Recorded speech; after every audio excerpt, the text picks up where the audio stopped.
Hi everybody, Cheryl coming to you from the Ladies Garden and Home. It's tomato time. I'm going to share with you my favorite varieties I'm going to grow this year, and we're going to sow some seeds. So I hope you join me.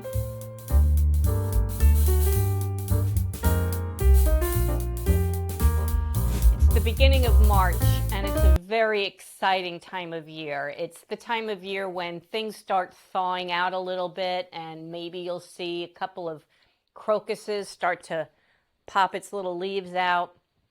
But it's also a time that winter comes back and reminds us that it's not quite over yet. I wanted to read you a little something before we get started from Finding God in the Garden. It's a book I told you about in a previous video. And I came across this quote from Thomas Wentworth Higginson, and I thought it was appropriate as we move into spring and we reflect back on the winter that we've been through, and it was pretty harsh this year. How many lessons of faith and beauty we should lose if there were no winter in our year? How many lessons indeed. We do have winter in this area of the country. I'm in Connecticut. Winters can be pretty harsh, but it is a time of reflection and rejuvenation and hope. And then when we come into March, we get really, really excited because we know spring is only just a few days away. Anyway, the first week of March is when I like to sow my tomatoes. I've experimented in the past, starting them in February. It's been a little too early, and they get pretty big and outgrow their pots, and they're just dying to get in the ground, and it's too early. I started them around March 19th, I think, and it was too late. I found that I ended up playing catch up at the end of the season. Didn't get enough, I guess, time in the garden for them to get ripe, and we had a very prolonged fall. So this year I'm starting the first week of March, which is where I've had success in the past. Also, last year was a big year for experimentation of a whole different bunch of different tomato varieties that I tried. Now, some of the ones that I planted may not have done very well because of what I told you. I started them too late. I got them a little too late into the garden, and they didn't ripen in time, but some of them just really didn't thrive. So this year I decided I'm really going to pick through, grow less varieties, the same number of plants, maybe more. I have room for about 24 indeterminate, which are the ones that grow very long plants. And then I have room on the patio and in some certain containers that I could do more of the patio smaller varieties. I've narrowed down to the varieties that I've enjoyed the most and I've had the most success with. So let me show you. So the first one I've had good luck with in the past is Kellogg's Breakfast. It's this beautiful yellow tomato. It gets pretty big, but I found that they ripen pretty fast. And it's a nice slicing tomato. Also, my striped German tomato. I've been growing this for about 4 or 5 years. I love the flavor. It's a very pretty tomato. I find that it ripens pretty quickly as well. This is going to be probably maybe the last time I try it. I'm not sure. I'm not going to say, never say never, but the Mortgage Lifter. And I did get some nice ripe ones last year, and they were pretty big. So that's a nice slicing tomato. And then I'm going to try this one more time. I got a couple of them ripened, the Black Crim. It's a deep, dark, almost chocolatey looking tomato. Very pretty, so we're going to try a couple of those. This year I'm going to concentrate more on my sauce tomatoes. Last year I did about 50% sauce tomatoes and 50% slicing tomatoes. This year I'm going to concentrate more on the sauce tomatoes, and I'll tell you why. I use them more. Not only that, I can freeze them and stick them in the freezer, and they last me all winter long if I get a good crop. So I'm going to plant a lot of sauce tomatoes, and those varieties are going to be the San Marzano. I have three types of San Marzanos. Can be a little confusing. One is an indeterminate. That means that it grows like, 6, 7 feet. It'll continue growing until the frost. One is a determinate, which means it grows to a set height, usually about maybe 4 feet, puts on all of its fruit at once, and then the plant kind of dies back. And then a semi-determinate, which is a hybrid, I guess, between the two of them. I'm going to go with the indeterminate variety because I have the structure for it to grow as high as it wants to. And I want some height in my plants that are out in the garden this year because of the groundhogs, the rabbits, the squirrels. They sure do like getting those fruits at the bottom of the plant. So I'm going to go for a little bit more height. I've always seemed to have to sacrifice my first fruits, which is actually kind of biblical when you think about it. Anyway, I sacrificed my first fruits of my tomatoes to the critters, and then once they get high enough that they can't reach them, then I'm in like Flynn. Anyway, San Marzanos, and then I'm going to try and then I'm going to do the Amish paste tomatoes again. And one that I really like a lot is the speckled Roman tomato. It's a very pretty little sauce tomato. And then one that's not actually considered a sauce tomato, but last year I discovered this one produced so well for me. And the tomatoes are about like this. They're not huge, but they're very, very flavorful, but they cook well too. So I would say this is kind of like a combination of a mini slicing tomato and a sauce tomato, and I'm going to grow a bunch of these. This is the Jersey Breeze tomato. Anyway, it was the first year I tried it, and I really, really liked it. Then I'm going to go with my cherry tomatoes. My mother and I adore the Sun Gold. They produce really, really nicely for me. I love popping them in my mouth when I'm out in the garden, but I also like dropping them into soups and stews and cooking with them as well. So we're going to do a lot of those. Something that I'm going to try again this year, it was my first time last year, is this interesting Mandarang Moon tomato. It is a yellow tomato, and it's a cherry, but it's also a patio size, meaning it only grew to about this high. I had some in my green stalk, and I had some in a planter on my patio, and we're going to do that again. And then something else that I tried for the first time last year, and they were adorable and I really enjoyed them, are these sweet pea currant tomatoes. These are so tiny, but they're so prolific. I had so many of them, I was probably going out there almost every day and picking at least a handful of them. And it was perfect for like throwing them in with the green beans when I was cooking the green beans. I just go out and grab a couple of ripened little tiny sweet peas. I had them all season. That's it. That's what I'm doing. Please don't make me do more. And with that all decided, I'm going to mark up my tags and then we're going to start sowing some seeds. I just want to mention that these little tags are great for inside the house, but once they go out into the garden, I put a bigger tag because these would be impossible to find in the soil when, after a little while they get loose and they move around and you can't read them. So this is good for inside the house, but for outside I use the bigger ones, just so you know. Also, because I had bought so many tomato seeds and I also have some self-saved ones from a couple of years ago, I was determined not to buy any new tomato seeds this year. So this was based on what I picked out, what I already had.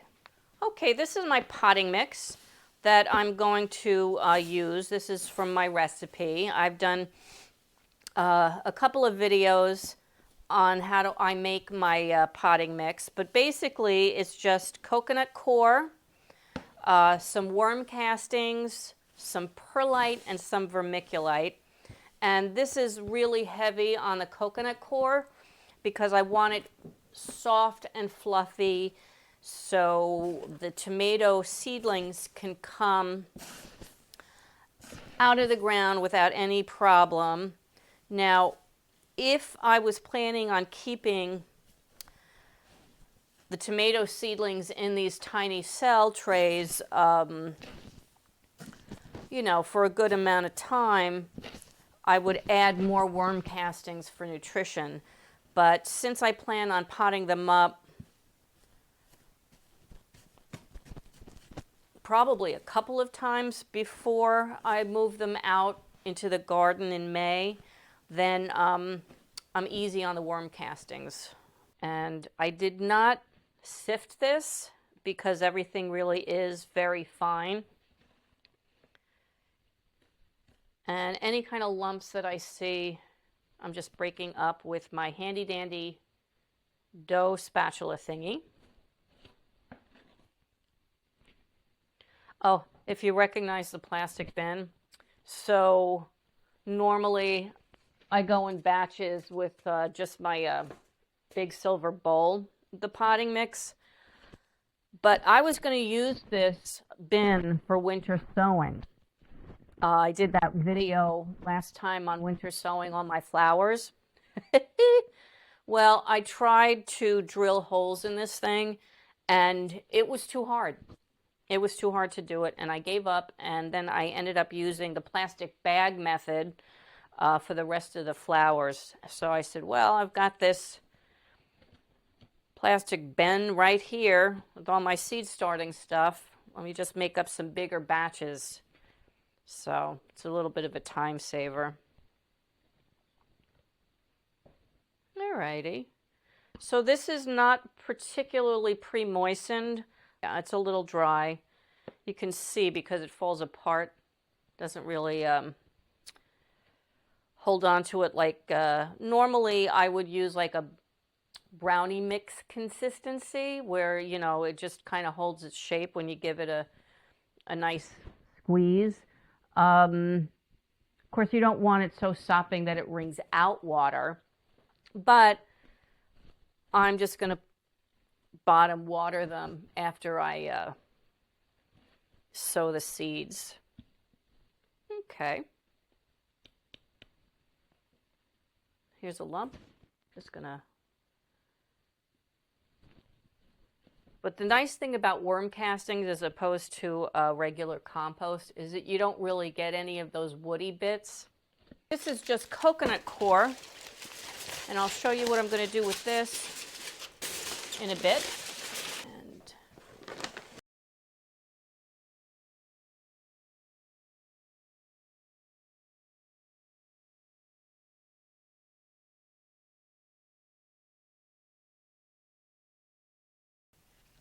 And then gently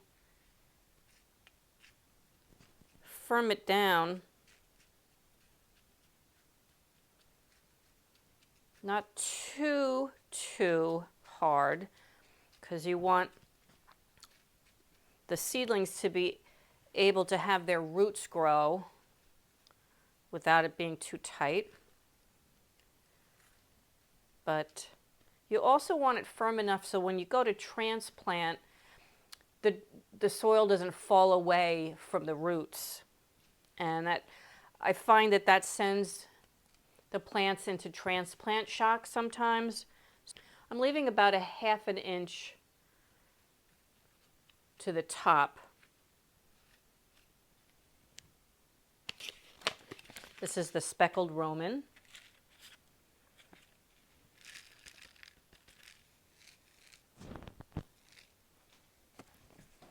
And I'm going to sow only about 2 or 3 seeds per cell, and I'm going to be doing 6 cells.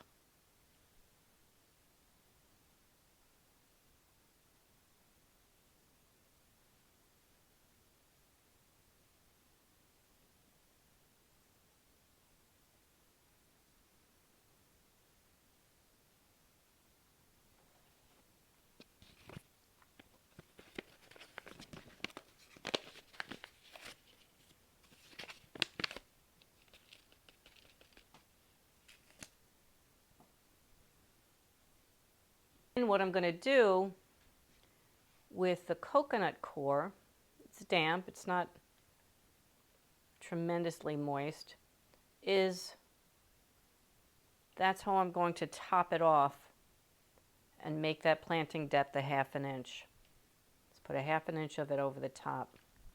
And the reason that I'm doing this, it was kind of a happy accident that I found, is that this is so light and fluffy, it just gives the seedlings a nice chance to pop through without too much stress on their little bodies.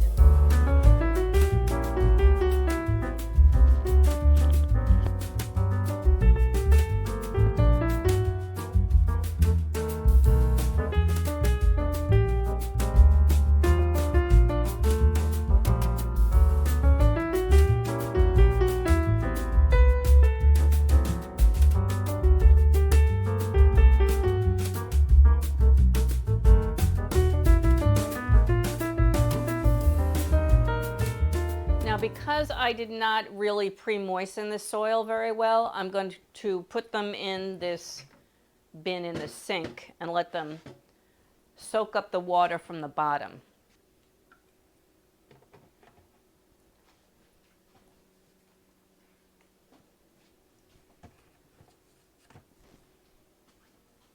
And while those soak up, I'm going to sow some more seeds, so I'll be back. Okay, these are nice and soaked, but I am going to spritz on top just to make sure that that coconut core on top is nice and moist and those seeds wake up.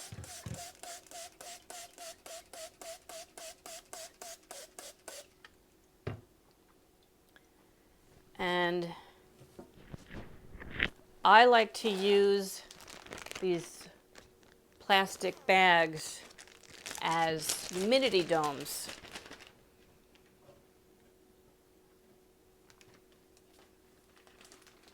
And they're great. I just reuse them over and over again. This is a new box because I used all of my recycled plastic bags for my winter sowing.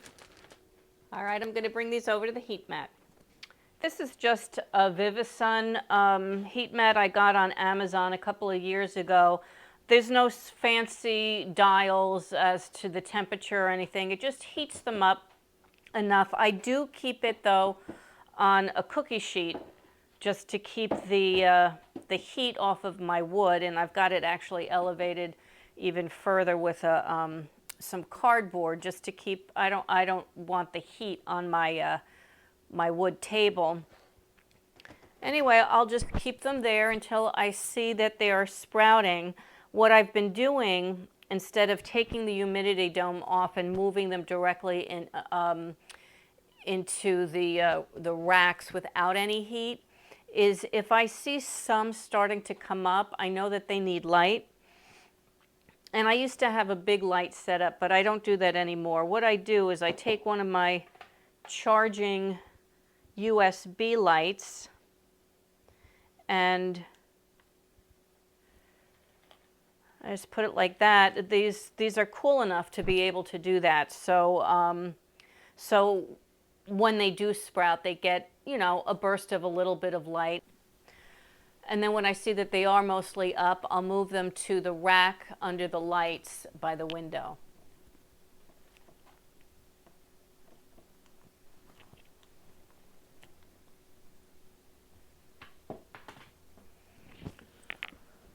This is a cute sign my sister sent me for Christmas. To plant a garden is to believe in tomorrow. Well, this time of year, we sure do want tomorrow to come quickly, don't we? I'm going to finish up. You don't have to watch me do all of it. I think you got the idea. Anyway, have you decided what tomatoes you're going to sow this year? Have you sowed your seeds already? Are any of you just directly sowing them outside? I suppose if you live in a nice warm climate, you could do that. I would love to hear what phase you're at in your gardening journey so far this month. So please drop us a comment below and let us know. I think that's about it for a little while on what I'm going to start inside as far as sowing seeds go. In a week or two, hopefully it'll be time to get out there if the soil is workable and sow some peas and some carrots and some beets, maybe transplant my onions. All of that is coming up hopefully in the month of March. In fact, I've had the best luck when I've sowed my potatoes in March. So keep an eye out. We're going to have some videos coming to you on that kind of thing. Just a reminder, at the end of this video, I'm going to give you a clip of our little lady, this time probably last year, in her little festive St. Patrick's Day collar. And I hope you watch to the end. Anyway, I hope you enjoyed this video. If you did, please give it a like. And I hope you subscribe and join our growing community. And from the Ladies Garden and Home, enjoy your gardening journey. Bye!